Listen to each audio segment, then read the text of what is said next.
and welcome back to 3D Print Lab.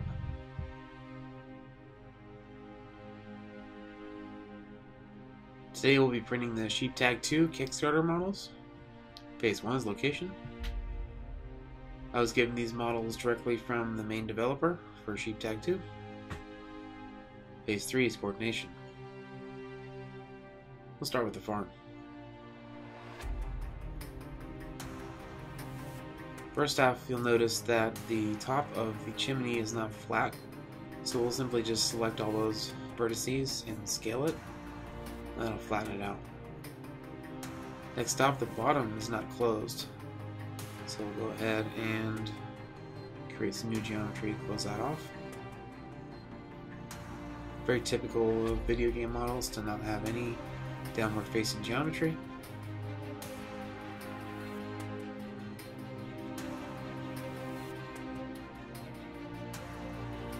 Next up, we're going to print it upside down. So we'll build all of our support based on it being printed upside down.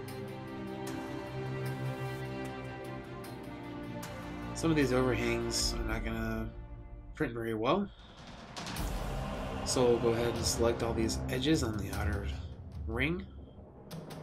And we'll give it a slight bevel so that it'll have an angle to print at. It won't be an overhang.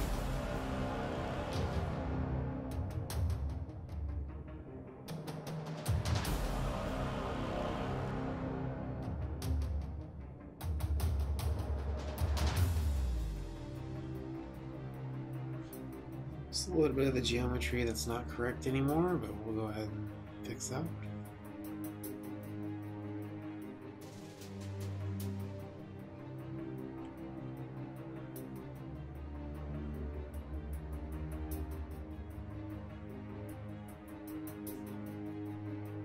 Next up, we'll start building support for the top of the roof using our custom little support pylons. We'll use this little yellow disc to determine the height of one layer, because you always want at least one layer between any of your support structures and the actual model that you're printing. That way when you go to remove the support, it'll come right off. It doesn't technically build itself into the model, since it's a layer away.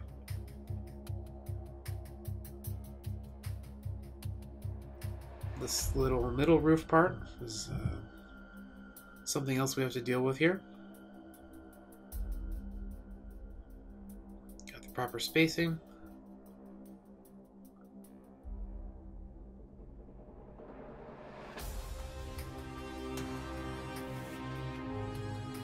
And we're just going to chamfer the roof a little bit to make it a little bit flatter so it'll print better.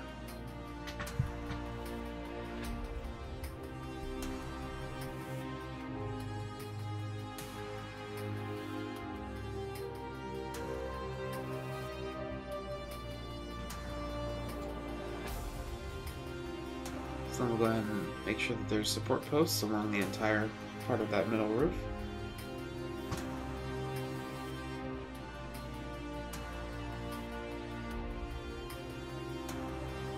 And then we will adjust these to be just on each side of part of the main roof. And we'll go ahead and clone them. We'll clone enough to reach the entire length of the roof, and then anything extra we'll just go ahead and delete.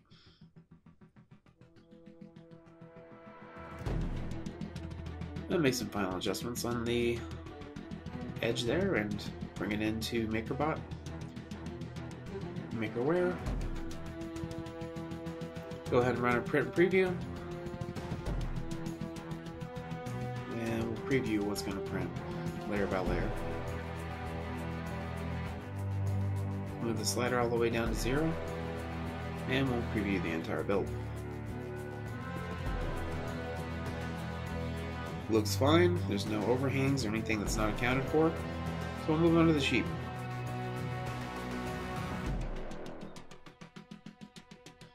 Using different software for this, we're going to bring this into Mesh Mixer, and we're going to start building custom support for it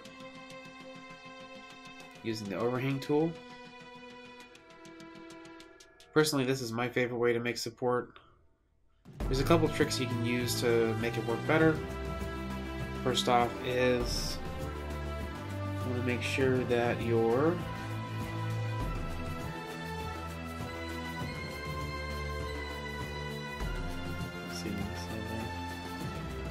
that the width of your posts is 2 millimeters, not 3. Extra wide posts are harder to remove.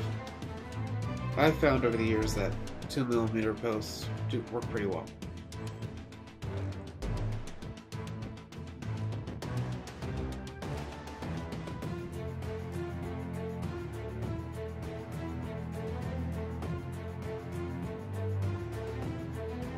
So we'll go ahead and preview it in MakerWare. And it looks like everything's been accounted for.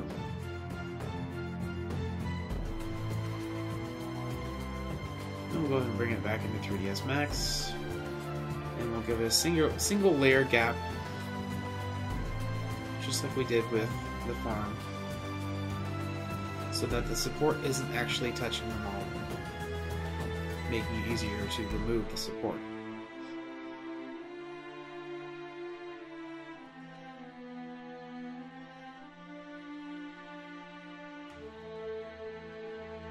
Previewing again. It looks better this time.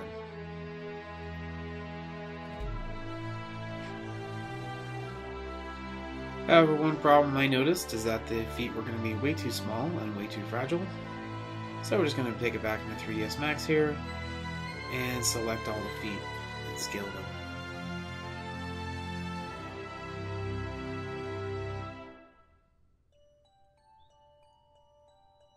That way we don't have to worry about it breaking off.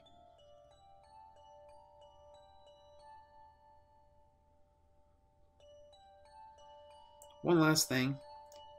There's a little bit of an overhang issue here on the eyes, so I'm just going to move this vertex in so that it won't try to print an overhang.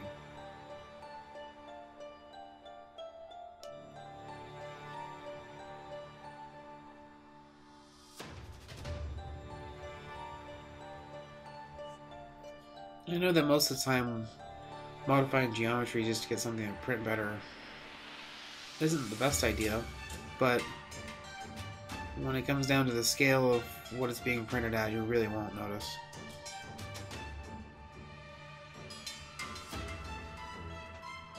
Previewing again. Bigger feet. Now moving on to the wolf. So we'll bring this into MakerWare first and start to determine how we're going to deal with this model. Once again, printing it upside down will be better and result in using less support material.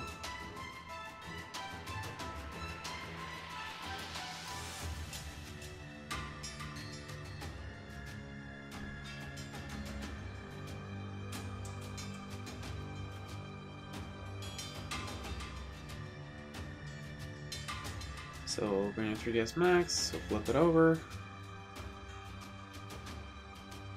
Then we'll add a little post. To keep it up in the air, we'll bring it into Mesh Mixer.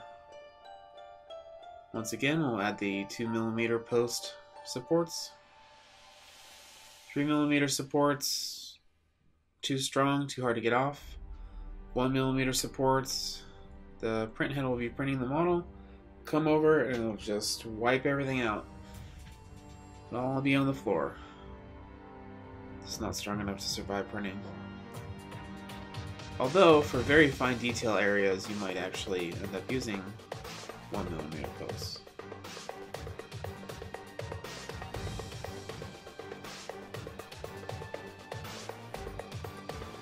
Make sure that every piece of the fur is properly supported. The back is supported. Also have to go through and get these toes.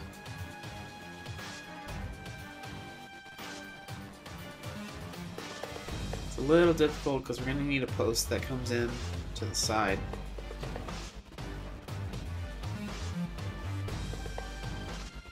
Sometimes you just have to try to get the right angle on it.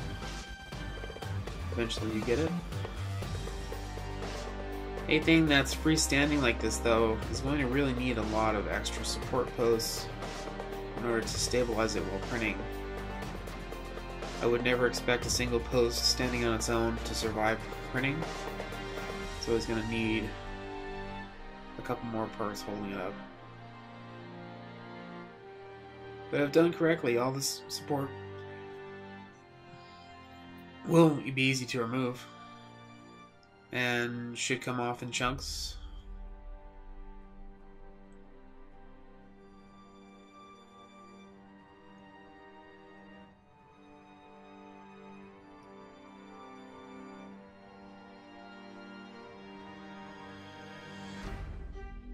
Getting pretty close here.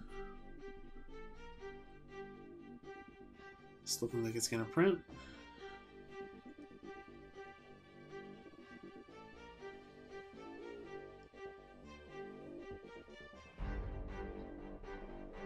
Any area in red is something that needs to get it supported. Although sometimes it won't show you every single area that needs to be supported, so you have to use your own judgment on that as well.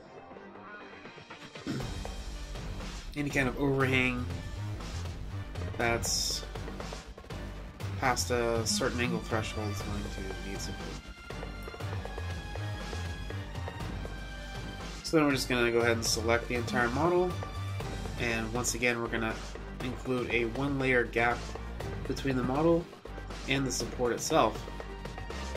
This will ensure that when we go to remove the support, it will snap right off. The model is simply being built on top of the support and not being built into the support's not being built into the model, which is what would happen if you don't do this final step. And delete that rod we don't need. Then we'll bring it into Makerware and go ahead and preview it. See, all the support will build up and the main model will start.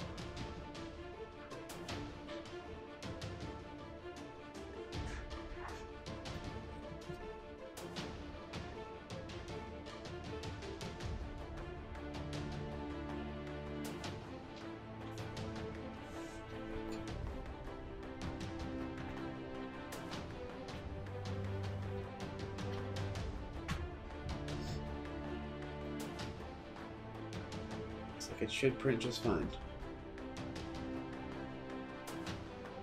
Now we're moving on to the werewolf.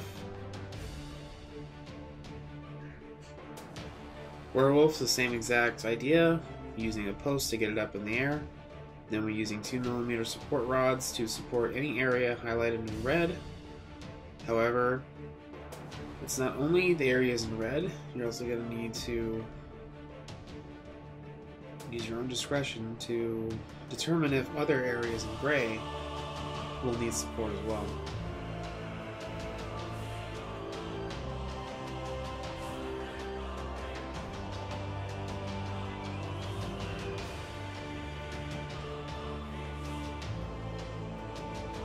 Go ahead and support the tail. Try to get it all on the same post here.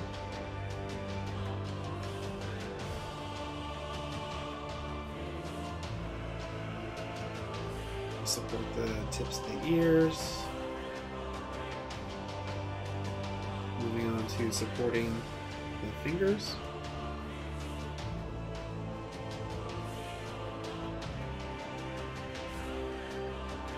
Building up the trees, making sure that everything is properly supported.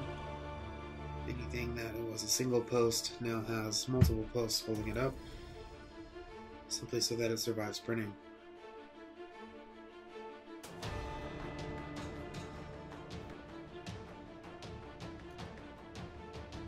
Fingers to support, adding extra support, print survivability, and I think it's pretty much there.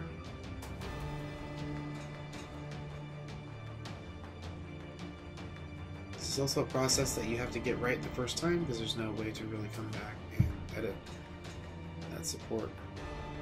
Bring it into 3ds Max. You can see support and the model separate.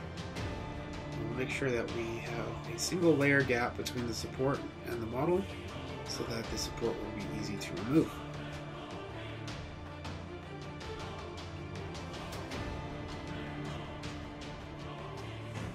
Bring it into Makerware and preview it.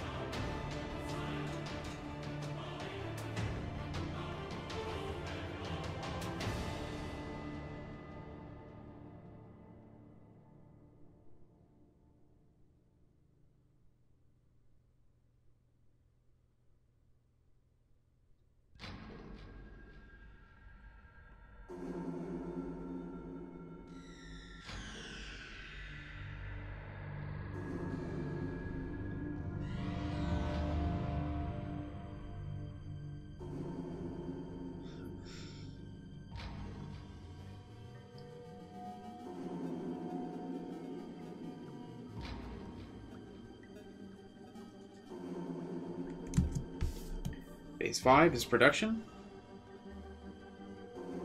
First off, we're going to print the farm. Took an hour and 33 minutes. And I used my bronze PLA simply because it films well. It's not super reflective.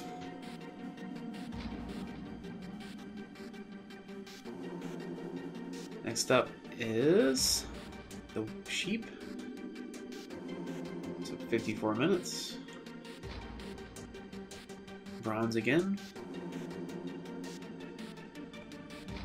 And then we did the wolf, which took 3 hours and 50 minutes. It was printed at the highest resolution possible.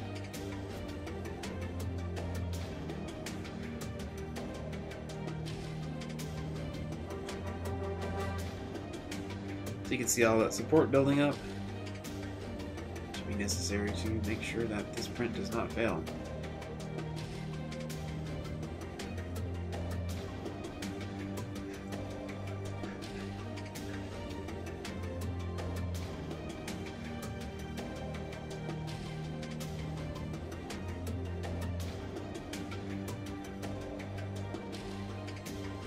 Last up, we printed the werewolf.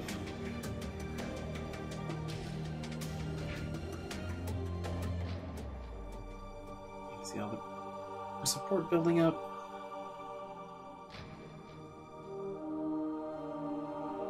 This is also printed at the max resolution in preparation for the next step of creating these models.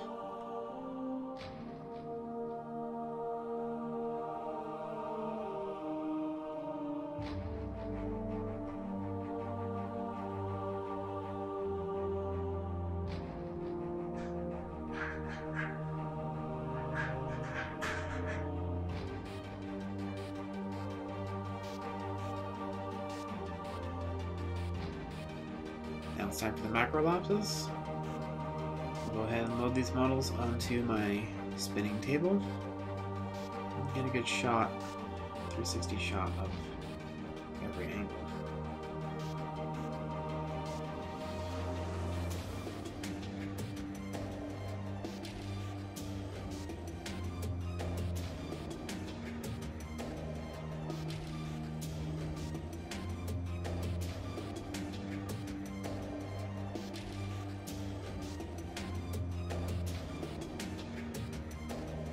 Next up is the sheep.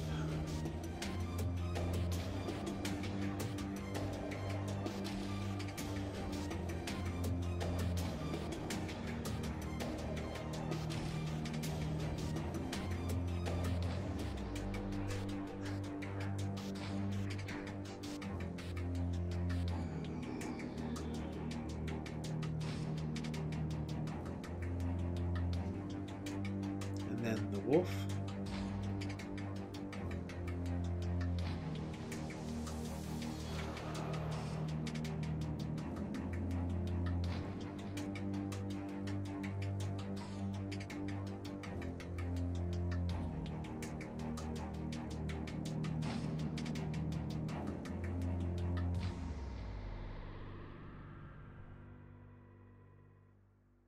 And then the werewolf.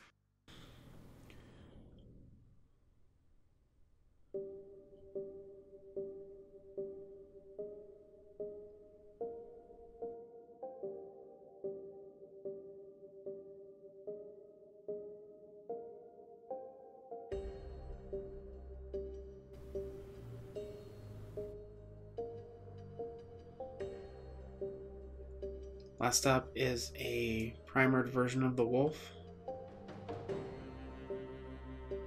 I find that using automotive filler primer and wet sanding will eventually get you the result you want. For the surface finish, just takes multiple passes, multiple coats.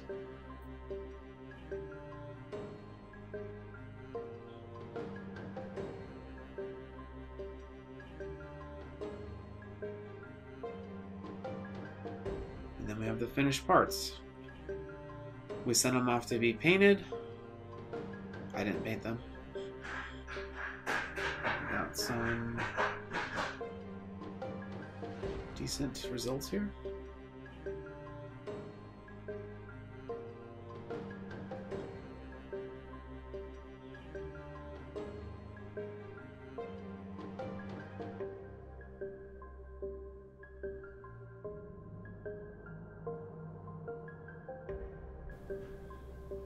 Here's the sheep by itself, the